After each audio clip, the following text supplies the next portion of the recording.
Bonjour chers frères et sœurs en Christ, c'est le frère Michael Bogui, je suis disciple de Christ, je suis serviteur de Dieu vivant et éternel. Je suis là ce matin pour que nous puissions ensemble partager la parole de Dieu. Et nous avons défini d'abord premièrement, qu'est-ce que l'œuvre de Dieu? Quand est-ce qu'un frère et une sœur ne fait pas l'œuvre de Dieu? Et nous sommes maintenant dans la phase où quand est-ce qu'un frère et une sœur fait l'œuvre de Dieu? Voilà, qui est dit frère et sœur, c'est-à-dire pasteur et docteur, prophète, fait l'œuvre de Dieu. Voilà, et donc ce matin, c'est avec de la joie véritable que je vous retrouve ce matin, comme tous les matins, pour que nous puissions partager la parole de Dieu. Voilà. Alors, nous avons égrené tous les aspects de ce qu'on appelle faire l'œuvre de Dieu. On a signifié que lorsque vous dépensez l'argent de l'Éternel des armées qui sont dans les caisses de l'Église à des fins personnelles sans prendre un comptable, vous ne faites pas l'œuvre de Dieu. Lorsque vous ne faites pas du salut des âmes un fardeau pour vous, vous ne faites pas l'œuvre de Dieu. Lorsque vous jalousez le talent d'un frère, d'une sœur, vous ne faites pas l'œuvre de Dieu. Il y en a plusieurs et nous continuons, nous étions sur le 24e point. Alors nous allons prêcher l'évangile et annoncer Jésus-Christ de Nazareth et démontrer aux frères et aux sœurs quand est-ce que nous faisons l'œuvre de Dieu.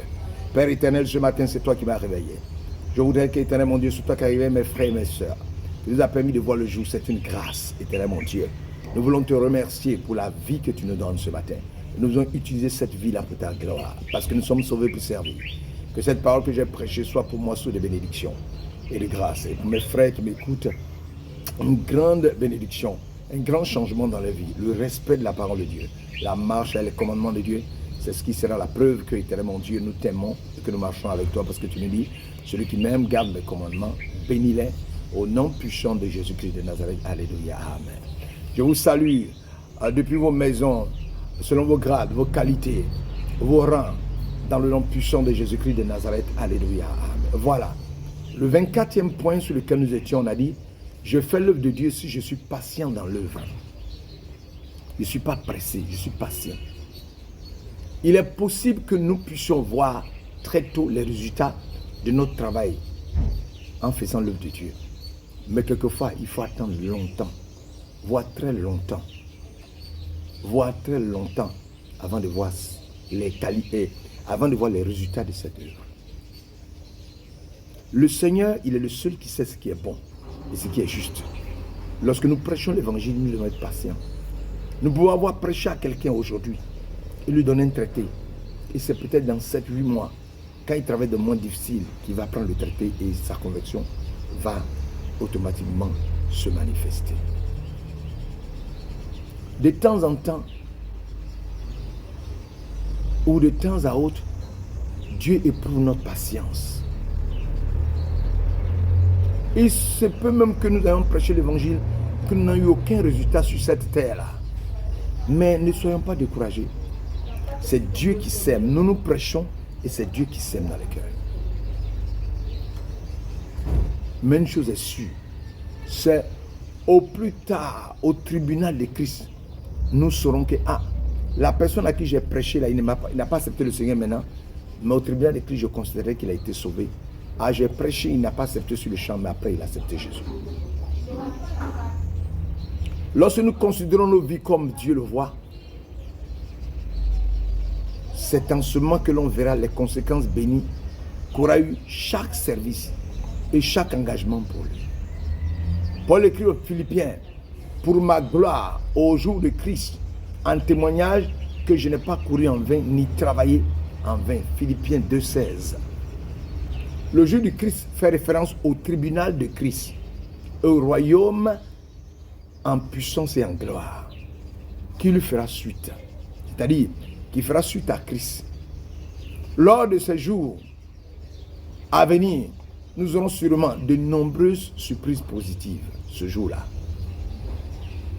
Le Seigneur nous laisse souvent voir déjà ici-bas, sur la terre, les résultats de notre travail. Il veut ainsi nous encourager et nous réjouir. Nous pourrons alors le remercier de tout cœur pour ce bienfait, car c'est sa grâce qui a produit le fruit. Donc il faut être patient. Il ne faut pas vouloir forcer les gens. La personne ne veut pas. Tu es maudit, tu vas mourir, tu vas aller en enfer. Non. Vous prêchez l'évangile et vous laissez Dieu planter la graine dans sa vie pour l'amener à le connaître. Donc il faut être patient d'abord. Si nous voulons faire l'œuvre de Dieu, c'est-à-dire que tu fais l'œuvre de Dieu lorsque tu es patient. Tu prêches l'évangile et tu laisses Dieu travailler. Le 25e point, je fais l'œuvre de Dieu si je manifeste de l'amour à mon semblable et à Dieu. Ah, ça c'est quelque chose qui manque. Les chrétiens veulent manifester de l'amour à Dieu, mais le prochain, ils n'ont pas ce temps-là. Si ton prochain que tu vois, tu ne peux pas lui manifester de l'amour, c'est Dieu que tu ne vois pas à qui tu vas manifester de l'amour. Nous nous engageons par amour pour le Seigneur et pour nos semblables. On s'engage pour l'amour du Seigneur et pour sauver nos semblables. Le Seigneur en est réjoui, car c'est ainsi qu'il sera glorifié. Lui-même il dit, aimez Dieu de tout votre cœur, de toute votre âme, de tout votre esprit, de toute votre pensée, et aimez votre prochain comme vous-même. Ce sont les 2 plus grands commandements. Toi, tu aimes Dieu de tout ton cœur, de ta part, mais tu n'aimes pas ton prochain. Tu ne respectes pas les 2 commandements. Autrefois, il vint sur la terre comme homme, Jésus, pour servir son Dieu, son Père. Quel était son motif? L'amour. Le monde devait connaître qu'il aimait le Père, qu'il faisait toutes choses selon ce que le Père lui avait recommandé. Selon Jean chapitre 14, verset 31. Les croyants hébreux s'étaient engagés d'une manière tout à fait différente.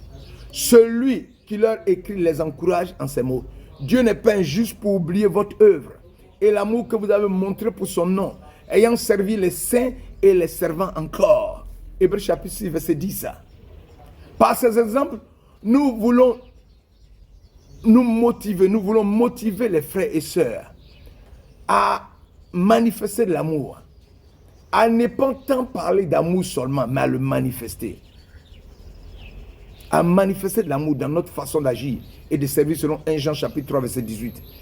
Ce n'est pas parler de l'amour qui est important, mon frère et ma soeur en Christ. C'est manifester l'amour. Dans le Nouveau Testament, nous sommes invités à maintes reprises à prouver notre amour par des actes. Par amour, servez-vous les uns les autres. Galates chapitre 5, verset 13.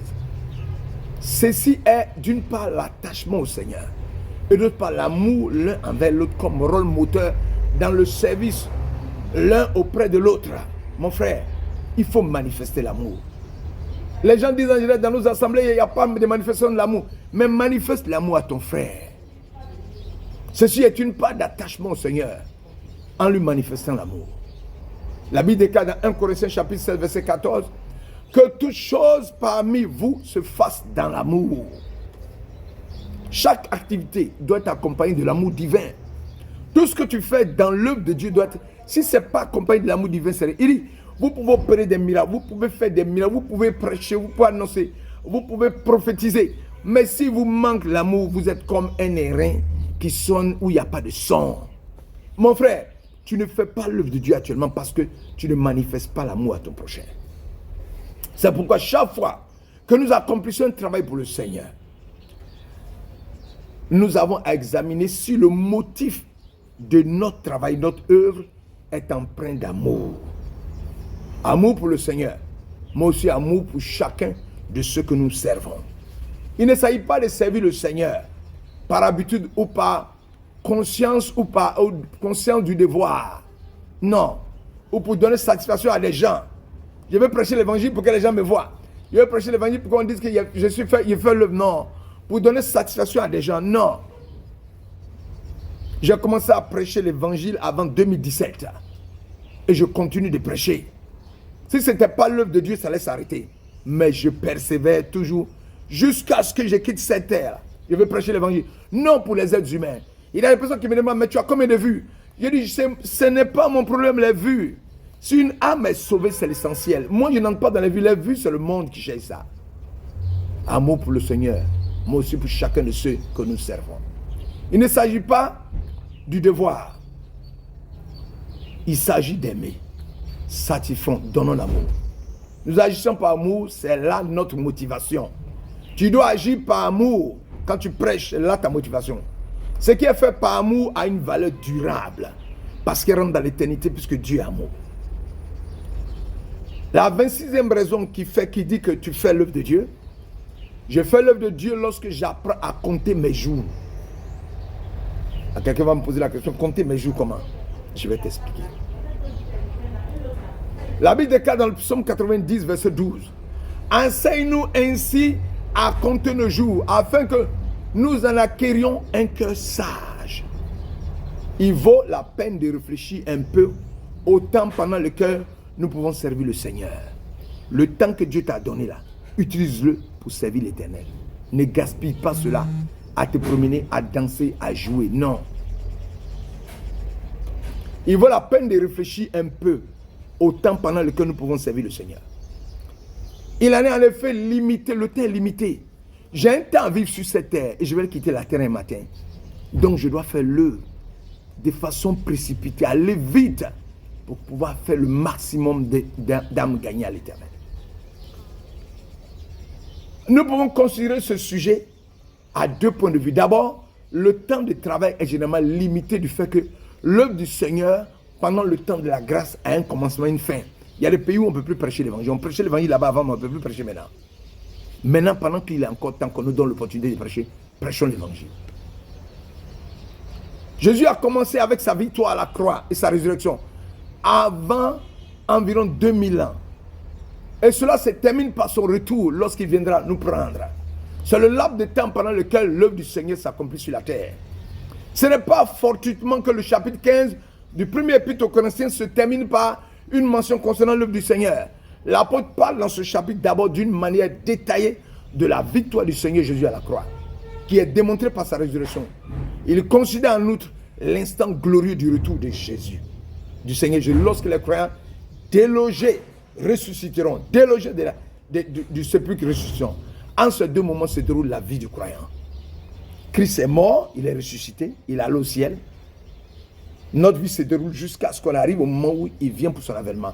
À son avènement, on ne pourra plus prêcher, c'est fini. Pendant ce laps de temps, nous avons l'opportunité de nous tenir ici-bas à la disposition de notre Seigneur et de travailler pour lui. Lorsque le Seigneur reviendra pour nous prendre avec lui, tout service chrétien sur la terre prendra fin. Si tu n'as pas prêché, tu n'as rien fait. C'est pas maintenant tu as dit, attends, il y a couru, on dit c'est fini.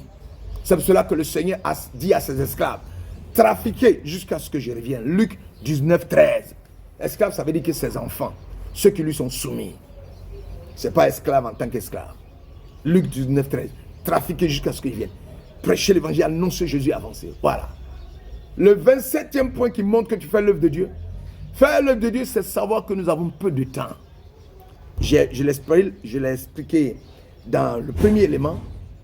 Il faut courir après le temps parce que nous savons que nous avons peu de temps. Et puis il y a aussi, je fais l'œuvre de Dieu lorsque j'apprends à compter mes jours. Je compte le nombre de jours qui me restent et je travaille de mieux en mieux. Faire l'œuvre de Dieu, c'est savoir que nous avons peu de temps.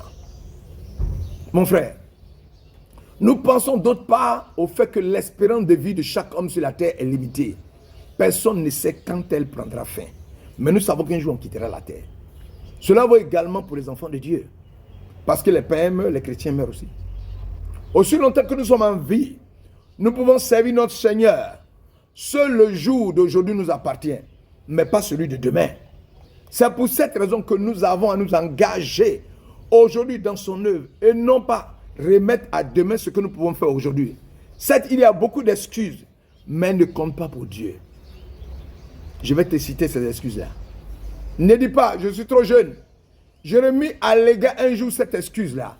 Mais Dieu lui répond, ne dis pas, je suis un enfant, car pour tout ce pourquoi je t'enverrai, tu iras et tout ce que je te commanderai, tu le diras. Je veux dire que tu n'es pas un enfant. Jérémie 1, 17. Il y a d'autres personnes qui soulèvent un autre alibi. Ne dis pas, je ne sais pas parler. C'est ce qu'il disait. C'est l'argument de Moïse, qui avait avancé à Dieu qu'il ne sait pas parler. Et Dieu a dû lui expliquer. Qui est-ce qui a donné une bouche à l'homme?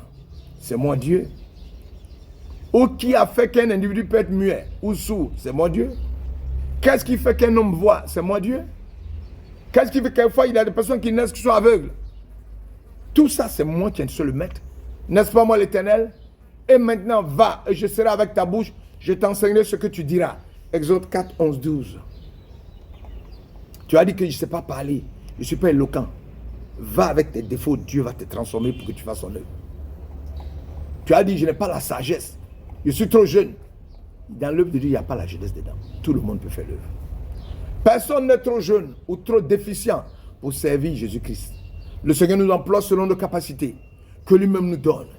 Il ne faudrait cependant pas que quelqu'un pense en outre qu'il soit trop vieux pour être en mesure de travailler pour le Seigneur. Moi, je ne suis pas vieux, je continue de faire l'œuvre de Dieu. Mes cheveux n'ont qu'à être blancs, je prêche l'évangile. Il n'est jamais trop tôt, ni jamais trop tard pour se tenir à sa disposition. Écrivait l'Ecclésiaste. Le matin, sème ta semence, et le soir, ne laisse pas reposer ta main. Ecclésiaste 11:6. En lisant cette phrase, nous pensons peut-être à toute heure du jour. Nous pensons à toute heure, mais elle parle aussi de notre vie sur terre. Le matin, lorsque nous sommes jeunes, le soir, lorsque nous sommes plus âgés, nous pouvons servir le Seigneur avec ce qu'il nous a confié. Le matin, sème ta semence, ça c'est quand tu es jeune. Et le soir, ne laisse pas reposer ta main, c'est quand tu prends de l'âge que tu es âgé. Mais cherchez premièrement le royaume de Dieu, sa justice, et toutes ces choses vous seront données par-dessus. Matthieu 6:33. Des personnes croient qu'il faut chercher d'abord l'argent et puis après chercher le royaume de Dieu. Non, cherche le royaume de Dieu d'abord. C'est en cela que tu fais l'œuvre de Dieu. Il te donnera le reste par-dessus tout. Donc tu fais l'œuvre de Dieu lorsque tu sais compter tes jours. Tu fais l'œuvre de Dieu lorsque tu gagnes en temps. Tu gagnes en temps. Je fais l'œuvre de Dieu lorsque je renonce à moi-même. Car quiconque voudra sauver sa vie la perdra, et quiconque perdra sa vie pour l'amour de moi et de l'évangile le sauvera. Matthieu 8:34. Le service pour le Seigneur est d'un côté une obligation.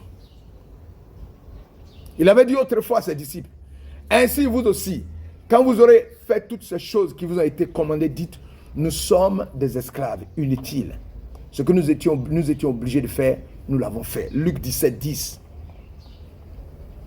Donc, si on veut conclure, actuellement, tu fais l'œuvre de Dieu lorsque tu renonces à toi-même. Ça, c'est l'élément numéro 1. Tu fais l'œuvre de Dieu parce que tu sais que tu as peu de temps. Oui, tu fais l'œuvre de Dieu lorsque tu apprends à compter tes jours. Oui, effectivement. Tu fais l'œuvre de Dieu lorsque tu manifestes l'amour à ton semblable et à Dieu. Oui, mon frère et ma soeur, tu fais l'œuvre de Dieu si tu es patient dans l'œuvre. Voilà. Donc voici ce que nous avons cité. Tu fais l'œuvre de Dieu si tu es patient dans l'œuvre. Tu fais l'œuvre de Dieu si tu manifestes l'amour à ton semblable et à Dieu lui-même. Tu fais l'œuvre de Dieu si, lorsque tu apprends à compter tes jours, tu fais l'œuvre de Dieu quand tu sais que tu as peu de temps, donc tu travailles de mieux en mieux pour que l'œuvre de Dieu avance. Tu fais l'œuvre de Dieu lorsque tu renonces à toi-même. Qu'est-ce que pouvons-nous dire en conclusion? Nous devons supplier donc le Seigneur de la moisson en sorte qu'il pousse des ouvriers dans sa moisson. Matthieu chapitre 9, verset 38. Nous devons aller dans tout le monde et prêcher l'évangile à toute la création. Marc 16, 15. C'est le Seigneur Jésus lui-même qui nous encourage à cela. C'est la grande commission.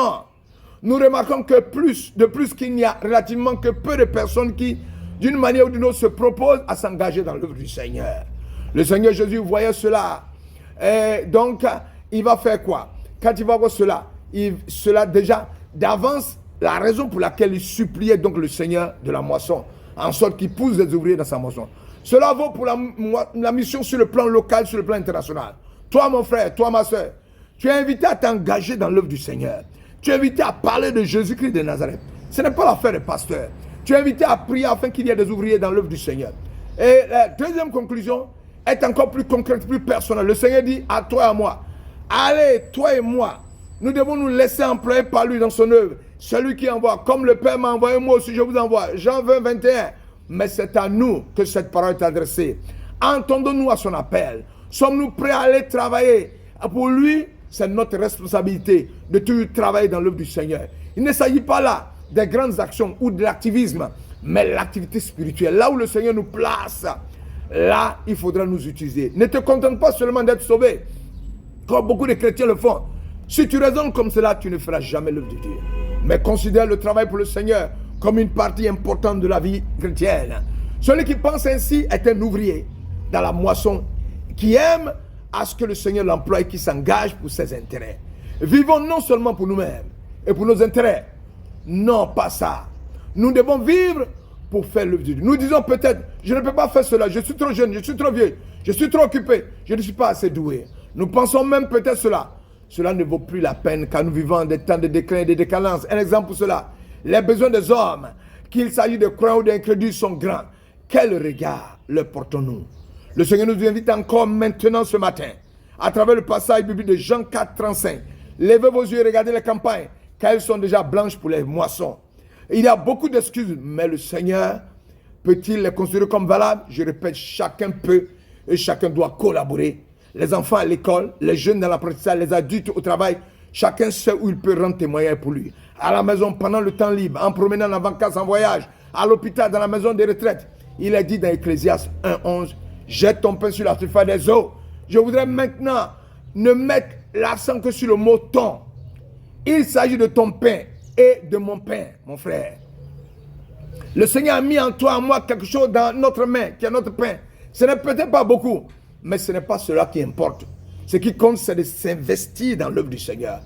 Je voudrais pour finir mentionner 3 personnes qui avaient quelque chose dans leurs mains et que Dieu a pu utiliser pour la bénédiction d'autrui. Moïse a entendu dans le désert la question, il a entendu dans le désert la question posée par l'Éternel. Qu'as-tu dans la main? Il dit une verge. Exode 4:2. Une verge, ce n'est rien d'important, mais Dieu a accompli par elle des œuvres extraordinaires et a délivré tout un peuple de l'esclavage en Égypte. Qu'avait dans sa main le petit garçon qu'André amenait au Seigneur? 5 pains et 2 poissons.